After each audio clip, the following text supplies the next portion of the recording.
Hey everyone, this is the Mega Construx Pokemon Pikachu vs. Bulbasaur set. It's about $15 in the US. Comes with everything that you see here that you have to build from small pieces. One of the nicer things here is that you get all of this buildable terrain, including the tall tree that Pikachu is on right now. I'll give you a closer look at the individual Pokemon, of course, but let me just get this out of the way because I actually like this. I like the fact that you can put your characters in different places very easily. You can reconfigure this very easily. You can kind of move the branches around, and I kind of like these stylized leaf pieces that they used as well. They've got some interlocking, interchangeable terrain pieces down below, and yeah, it just makes for a nice setting that is a good display piece that I think will also work well with other Pokemon from this series.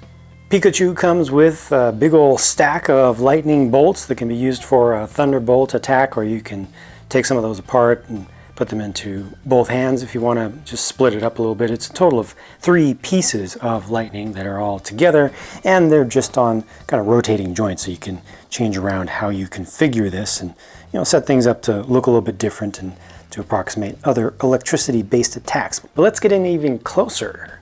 See, this is what it's all about. This is my first time looking at one of these new Mega Construx Pokemon sets, and they needed to get the Pokemon themselves right. They needed to be good figures. And especially, you want to see Pikachu looking right.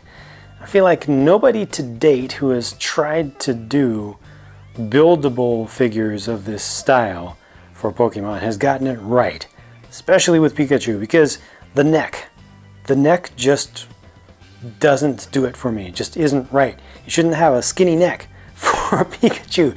It's much too furry of a creature. However, what that skinny neck does allow is a lot of posability for the head to be able to turn it. You can rotate it, turn it off to the side, rotate it over to the side like this, which is actually a pretty good thing. That's nice to be able to do. Most buildable figures don't have that kind of articulation in the neck. The arms have a single ball joint each, which allows you to bring them straight up, straight down, but they're kind of blocky looking to me. It's very extremely stylized, but they really seem to have focused on posability over absolute realism. They've got a ball joint for the tail as well, so that allows you to pose that around, and you can rotate the entire thing as well, but this can be completely posed any kind of way.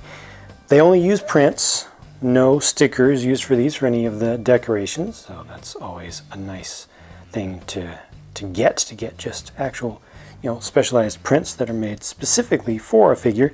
There's more that you can do in terms of posing these. The ears, yes, this is good. Being able to articulate the ears like that individually, I like that. That is good. That is very good. These are printed on the tips. Yeah. Nice expressiveness there, actually. I don't like the overall shapes, but I like what you can do with this for its size. And there's more, because right now I've got it attached with 2 studs. You can attach with just 1 stud, because you can rotate the legs in and out. That's pretty good. And you do have to build this up. I mean, you can see the individual parts that are used in this, and every single Pokemon is going to be built slightly differently. They're not doing too much reuse. They try to reuse parts as much as possible, but not the exact constructions from one to the next. So a little bit of a mixed bag here. To me, I think it could have looked better, but I definitely don't think it could have had better posability for something of this scale unless everything was just completely made up from scratch for every single Pokemon, which just kind of would have made it not work for this kind of system where you want to have interchangeability and you want to see parts that you actually put together that you may recognize in other sets as well. Bulbasaur actually looks better to me. Looks more believable, looks more realistic, looks more correct. It's shaped up more appropriately. Does use those same ball joints or the same style of ball joint pieces for the legs. With the 2 little feet placed on the front, you can rotate those around just to kind of make the toes face out or in. But there's not a whole lot that you can do posing wise with this one because it has such short legs, and there's not all that much you can really do. I think that what they've done for the The attack here, it looks like it's doing a vine whip attack is nice. Of course, you can rotate these vines around slightly different ways.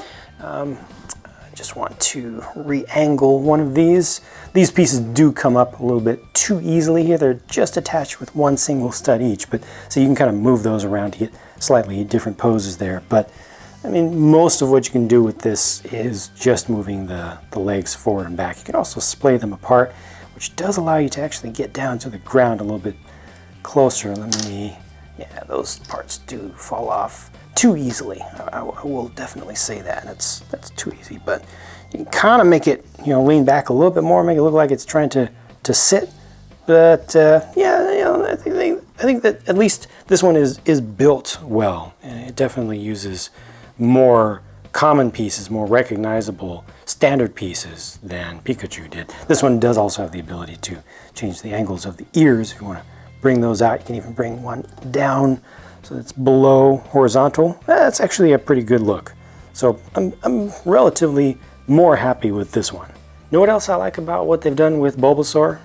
The colors. The colors are nice. It's a nice bright green, and the aqua is also good.